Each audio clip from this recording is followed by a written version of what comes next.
Good morning, Donna here. It's another beautiful day in southwest Louisville.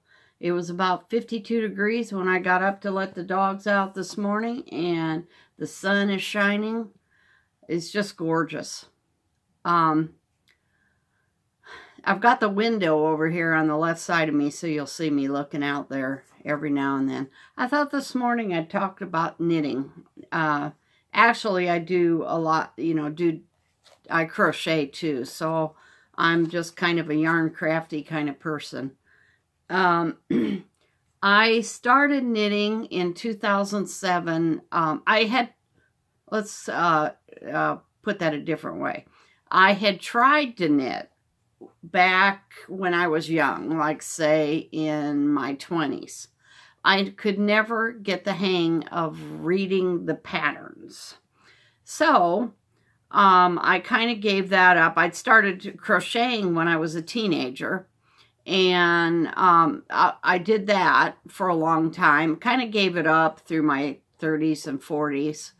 And then in 2007, I made an extended trip to Maine, Portland, Maine. I had a little painting business, a little full finishing business, and a friend of mine purchased a house in downtown Portland, and she asked me if I would come and paint some rooms for her. And it was a big house. I don't remember how many rooms altogether, but I painted 15 rooms for her, and mostly decorative work.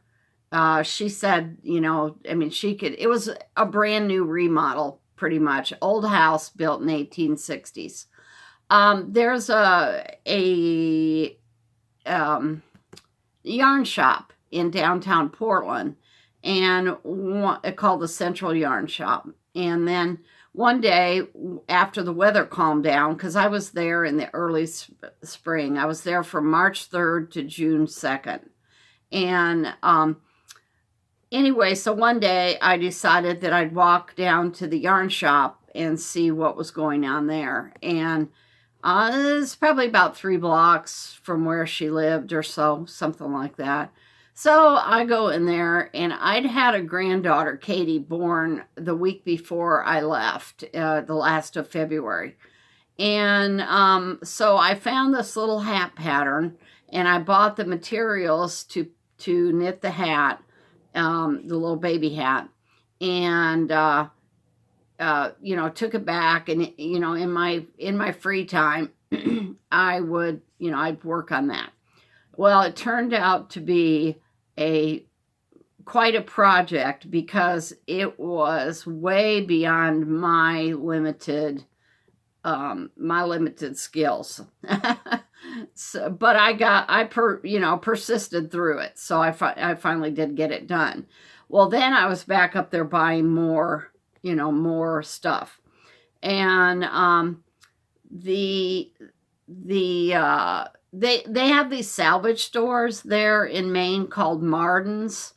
The last time I was there in 2013, they had 14 locations throughout Martin's.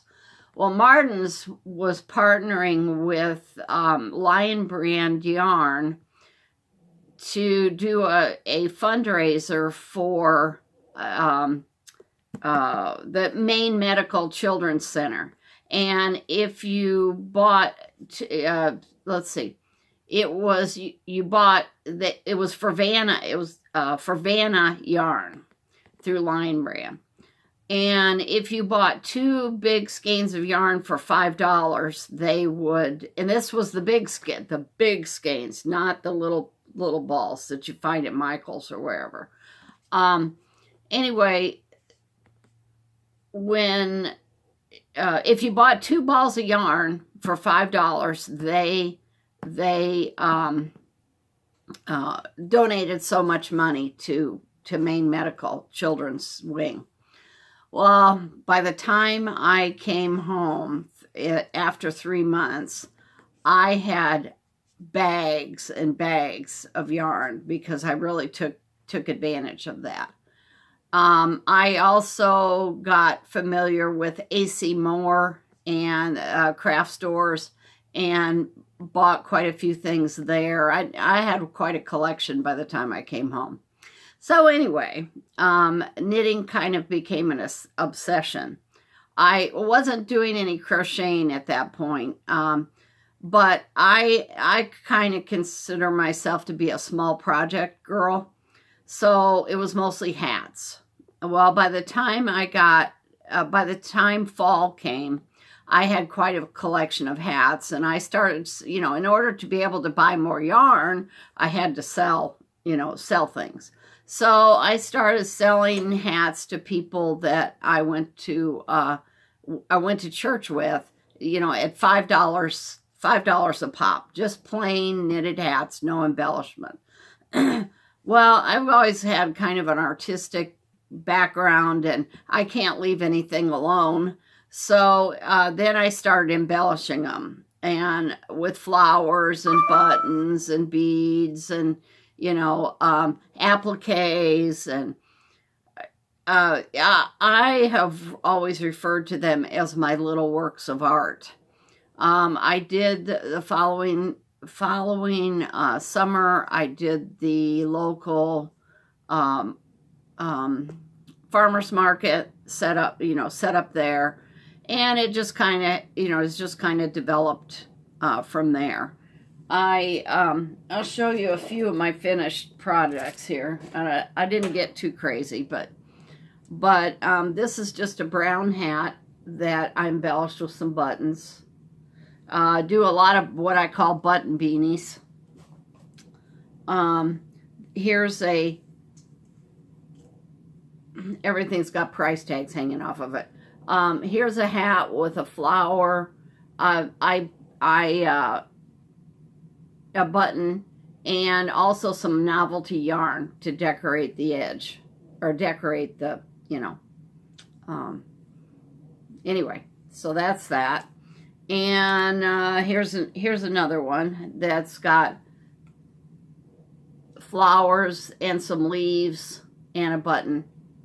I've got quite a collection of buttons. A couple months ago, I finally sat down and sorted all my buttons. I have a big tackle box, and I was able to get all of my buttons in the tackle box. I call myself a button hoarder. Then I do baby things also. That's a little duck hat with this little bill, little bill attached. And then here's a baby hat with a little patch of crochet granny square and a bear button in the middle. And then this is one that's a little lion, got pom-poms for his nose, green, some green eyes, and then his little mane and ears. So I get, I get carried away sometimes, let's put it that way. The other day I showed you the first of the headbands that I was making, and these are crocheted with Tunisian crochet. So I have been going crazy with the headbands. I'll get on a kick where I will knit a whole bunch of something, like a whole bunch of hats or a whole bunch of headbands. Or a couple months ago, in February, it was dishcloths. And then I just keep making them until I get tired of making them, and then I do something else. Another thing that I have been working on is now these headbands I probably will end up embellishing with a button in the middle. I don't know, but anyway. Another thing I've been working on is a mitered corner blanket with my number 3 size yarn. So I have about 90 of these little squares knitted up that eventually will turn into a blanket. And so that's what's up with that. I have I have a 6-foot closet over here, almost 7-foot closet that is full of yarn. And one of our projects in March was to reorganize and get that straightened out. I was using those hanging, the hanging things that you can buy and they kind of collapse, and I was storing my yarn in those, and it just wasn't working, and I was constantly picking up balls of yarn off the floor. And so what we did was to buy the cubbies and put them in the closet and with the drawers, the fabric drawers. And so it just makes it a lot easier to find things. All of the drawers are labeled, so if I need number 4 red yarn, I know exactly which drawer to open to to make that happen. Other thing, let's see. I ordered some yarn online, and got that delivered a couple days ago. And yarn inspirations had the Karen 1-pounders for a pretty good price. I don't remember exactly what I paid for them, but they were on sale. And then I also had $15 off if you spent $50. So I got the white, and I can always use white no matter what. So I ordered 2 skeins of that, and then I ordered 4 skeins of the gray. And that I'll probably use that to make a sweater. So I'm pretty set up for white and gray. My husband was kind of laughing because all of the drawers in the closet are full, and he said, "You don't have any more room for that." And I said, "Oh, there's always room." Anyway, the newest headband I'm working on is a tan color, kind of a tan color one. But I'm trying to think of what else I can tell you. But I've been selling online since 2008, 2009. When someone online suggested that I should sell on Etsy. So I opened up an Etsy store, and I just, it's so big and there's so much competition on there. I tried a couple of other sites, and in September of 2010, a brand new site came up called Zibbit. And that's a play on the word exhibit. And so I went with Zibbit, and I've been there ever since. So I've been selling on there since 2010. And it's an Australian site, and I really like it. I've always said I would rather be a big fish in a small pond, big fish by a lot of items, than a little fish in a big pond.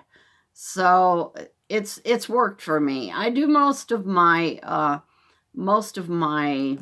promotion through Facebook, and a lot of my friends know that I do custom orders. I did 3 hats for one of my friends, like in February or around February to March. People come to me and they say, "Can you make this or can you make that?" And so anyway, that's what works for me. I don't sell a lot, but it's okay. Let's see what else related to yarn. I'm trying to think.